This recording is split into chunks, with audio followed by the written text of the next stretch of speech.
Let's get to our top story, which is Russia. Russia says NATO's counteroffensive has begun. NATO attempts to assassinate Vladimir Putin with a drone strike, and Politico out with my favorite piece of fake propaganda news. We'll get to all of that in a moment. But first, it was 1 week ago when NATO launched an assassination attempt against Vladimir Putin using a drone attack. Well, they've done it again. I think they're going back to their playbook and wanting to launch it again. So early this morning, NATO launched a series of drones against the Kremlin. Remember, anything that is happening right now in that region, here is that moment when the explosion happens at the top of the Kremlin. We've got multiple angles here. This was captured on multiple different cameras from multiple different vantage points overnight, multiple drone strikes, and then confirmed authenticity of all of this. Even the New York Times weighing in and confirming the authenticity of these drone attacks. And think about it. It is a working residence. And the West has loved to talk about how Vladimir Putin even sleeps in his office because he works late. He's like up late and works late. He sleeps through the morning. He doesn't drink any alcohol. He swims like 3 hours a day, but he like often sleeps in the residence office there. But he was out of town. He was out of town at the time. He was at like his, summer place or whatever, where he was his office away from the Kremlin. So he wasn't injured in this. But this is huge. This is like the White House being attacked.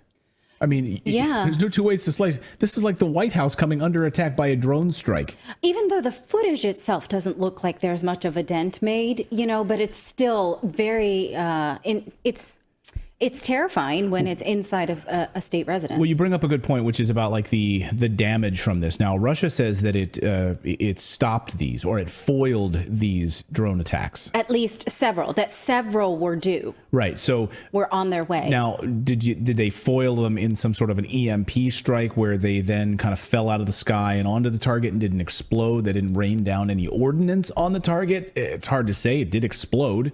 Did it just explode because that's what electronics do when it collapses? Or was it protected against further damage because they were able to strike it with some sort of EMP attack or something else, some sort of air defense I think system? The number was between 12 and 15. Like, one of those maybe is not going to do that much damage, but 15 of them would be a much different story. Go ahead, David. Well, and I was just going to say, like, I just talked to somebody last week because on RT they had talked about, like, they got a drone last week that had C4 in it. Yeah. So, that they said had attacked the Kremlin. It never made it that far. Right. So, well, no, that's why I said at the top, they tried to do this last week. I mean, they tried to carry this out before, and there was drone strikes today in Crimea. We also had a drone strike today that hit an oil reserve in near the Kerch Bridge. Of course, they blew up the Kerch Bridge. Remember last year. So again, drone attacks today that were taken down, and one of them, of course, struck an oil reserve near there. But a lot of questions, and of course, the U.S. is not saying anything about this. They're saying don't listen to anything that Russia has to say about this. So Secretary of State Antony Blinken was a part of like a panel today with the Washington Post. By the way, separate story. I don't want to derail us here, but Code Pink got up in the middle of this and said free Julian Assange, and it totally disrupted the event, which was a great moment to watch. So Secretary of State Blinken was asked about this at this Washington Post event, and he says, "I've seen the reports. I can't in any way validate them. We simply don't know," he added.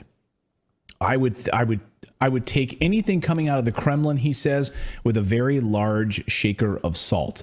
Yeah, because when Antony Blinken was asked about the Nord Stream pipeline, no, we have nothing to do with that. So you can take what Antony Blinken says with more than a grain of salt. I love that that's rich coming from him. That's really rich. Isn't it kind of strange too? Like if you look at when it hits, it looks like a firework. I mean, it doesn't look like any bigger than like a firework. So it's like, was the campaign to make it look like Russia was attacking themselves to, you know what I mean? Like, well, of course, that's the Western argument. That's the Western argument, right? So. Oh, I can't wait to see them spin that. Oh, no, and we're going to get to that, right? The Western argument is that this is a false flag, that Russia attacked itself again. Think about it. Can you imagine the White House doing that? They're busy attacking their own pipeline. Right. And then they're going to get to their own White House. And then their main fortification, their main office complex, they're going to attack themselves. That's really, really rich. But it's not that case. So that's sort of how the Western media was trying to spin this. This is how even Antony Blinken was trying to spin it. Like, I wouldn't take anything that Russia says with a grain of salt, you know? Well, then we have the advisor to the head of the office of the president of Ukraine actually admitted on Twitter that Ukraine was involved. So maybe they want to get their story straight. He said this on Twitter. I'll translate this. He says, the work can only be that of Ukraine's resistance fighters. Quoting him, he says, the appearance of unknown unmanned aerial vehicles at energy facilities or the territory of the Kremlin can only indicate the underground work of local resistance forces. End quote. So no, not a Russian false flag. It's NATO-led Ukraine. I saw someone in the chat saying, well, was it NATO or was it Ukraine? And remember, everything that Ukraine does is run by NATO. So get it out of your head. Ukraine is not launching any massive offensive that is not directed from Washington, D.C. and the powers that be of NATO. We on this show do not say that Ukraine is launching a spring offensive. It's a NATO-led offensive. They are not autonomous. They are neither capable nor equipped to do anything of the sort. Now, we've been talking a lot about the spring offensive that the West wants to see in order to continue to support Ukraine. And in Politico this morning even said, the West is feeling like Ukraine's being a little bit cagey by not telling us its plans, which, if you read between the lines, makes it very much apparent that they don't have plans. Well, and it's also, I'm going to get to that piece because to me that was a pure propaganda piece. Politico is just an extension of the intelligence state anyway. Go ahead, David. Well, I was going to say, that's kind of the point I was making about how bad it looked. It almost looked like, and like we've shown before, those soldiers were manufacturing their own drones. We know Zelensky has said, we want to do an offensive, but we keep saying no, supposedly. So this could be guys in the front line making these themselves and sending them in there because, like I said, it looked like a firework. It didn't, like if the United States or NATO was going to send something in, you would have thought that it would have done a hell of a lot more damage than that did. But maybe it has to do with what can be picked up on radar. I'm not sure. But yeah, or if they're just smaller, there's smaller resistance fighters that are like, hey, NATO's providing a lot of these, of course, these drones, these parts. We already know that, right? So, okay, so maybe NATO didn't pull the plug or didn't pull the trigger. Maybe NATO wasn't actually there with the computer system, but all NATO has to do is supply it and then tell them, we don't know what you're going to do with these little toys. We don't know what you're going to do with these drones. We're just supplying them. We don't know what you're going to do with them. Well, anyway, Zelensky was asked about this today. So by the way, Zelensky fled to Finland. It's all very interesting timing, isn't it? He goes to Finland when this is happening and he doesn't leave. He never leaves the country, almost never. Right. So now suddenly he's going to Finland.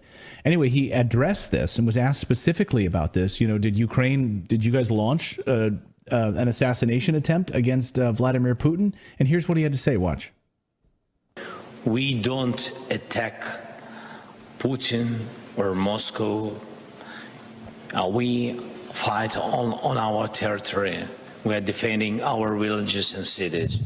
We don't have, enough weapon for this. That's why we don't use it anywhere. For us, that is the deficit. We can't spend it. And we didn't attack Putin. We leave it to tribunal.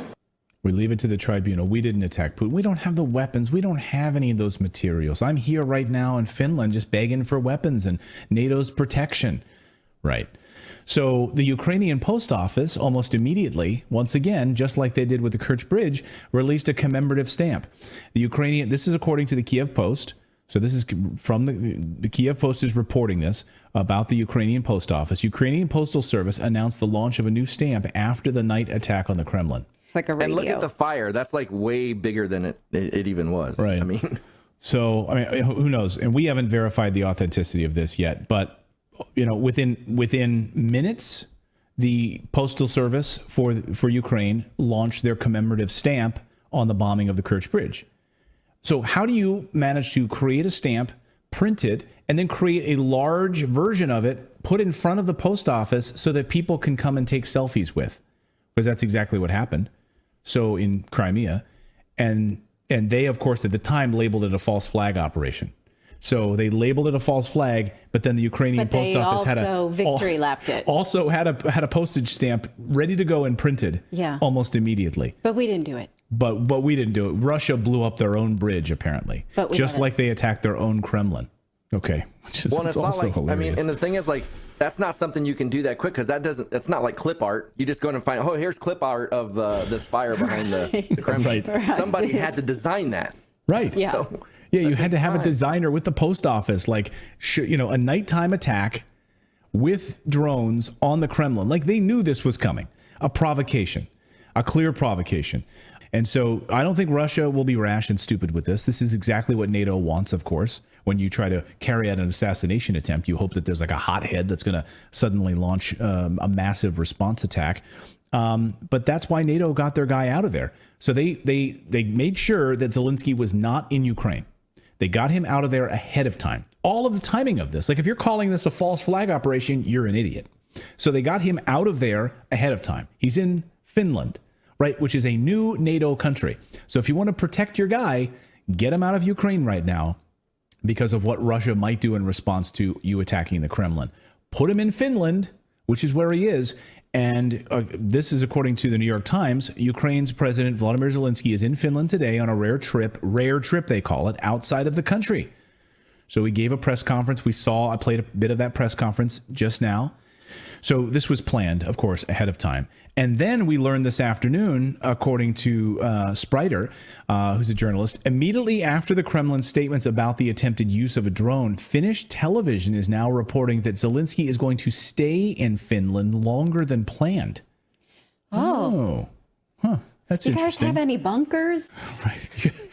Yeah. What do you have here?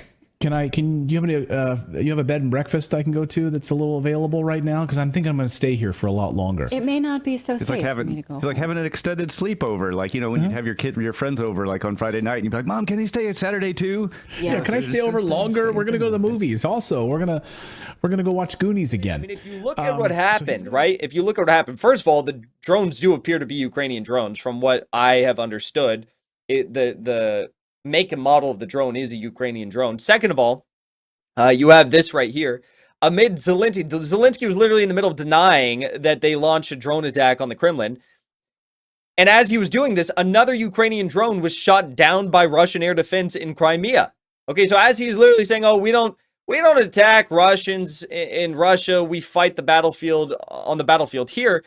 Literally another Ukrainian drone was downed by Russian air defense in Crimea. According to local media reports, the drone was flying towards the offshore oil terminal, which makes me wonder, were they planning another Sevastopol 2.0, okay, which we saw, earlier this week. Huge fire at the oil depot there. And that was as a result of a Ukrainian drone attack, okay? And they took credit for that, all right? Then we saw this. Okay, we saw this, and no one on our Twitter space would address this, okay? So I asked the question twice, and no one could address this. Even the people who were like, it was probably Wagner who did it. Look at this. Kiev claims the Kremlin drone attack was a false flag committed by Russia, yet the Ukrainian Postal Service has made a commemorative stamp for the attack. I guess this is Ukraine taking credit for something that they didn't do again? So here's the Kiev Post, which has direct ties to the Ukrainian government, posting, Ukrainian government postal service, Ukropshta, announced the launch of a new stamp after the night attack on the Kremlin. And that is a Ukrainian soldier. I'll go back to this view. That is a Ukrainian soldier right there. You see the blue and yellow on the soldier's arm, overwatching a Ukrainian drone flying over the Kremlin with fire coming out of the Kremlin. What more evidence do you want? That a Ukrainian government entity, the post office, literally did Crimea 2.0. They took credit for Crimea, and then they released a commemorative stamp showing the Crimean bridge in flames, engulfed in flames. And then within literally hours of this taking place, they already have a stamp, a commemorative stamp, celebrating a Ukrainian soldier overlooking a Ukrainian drone flying over the Kremlin as the Kremlin is engulfed in flames. How are you going to tell me that this is not Ukraine? They're literally taking credit for it. How are you going to tell me this is not Ukraine when they are literally taking credit for it? Here's the image. Here's the image. Here's the image. Ukrainian Postal Service announced the launch of a new stamp after the night attack on the Kremlin. And I'm sure the Kiev Post is going to delete this and come out with an article saying like, oh, it was actually a false flag attack. I said, thank you for confirming this was not a false flag. In fact, Medvedev came out after this attack and said after today's terrorist attack, there are no options left other than the blank, I'm not going to read that, the blank of Zelensky and his clique. Okay? Immediately after the Kremlin's statement about the attempted using a drone, the attempted assassination attack using a drone, Finnish television reported that Zelensky will stay in Finland longer than planned. So he's literally running away to Finland right now. Zelensky is not even in Ukraine. They launch a terror attack. This is the hallmark of like being a strong leader in the West, I guess. Zelensky launches a terror attack on the belligerent in a war that they're currently fighting, that he sent hundreds of thousands of men to fight in, while Ukraine has already lost 100,000 square kilometers plus of their territory. They send a terror attack to assassinate the leader of one of the most powerful militaries in the world that is armed to the teeth with nukes. And then Zelensky goes and leaves his countrymen and runs away to Finland to safety, while he leaves his countrymen as right targets for the Russian military. And now they're saying, oh, he's going to have an extended stay in Finland. He's going to have an extended stay. Know that we are fighting the fake news. It's fake, phony,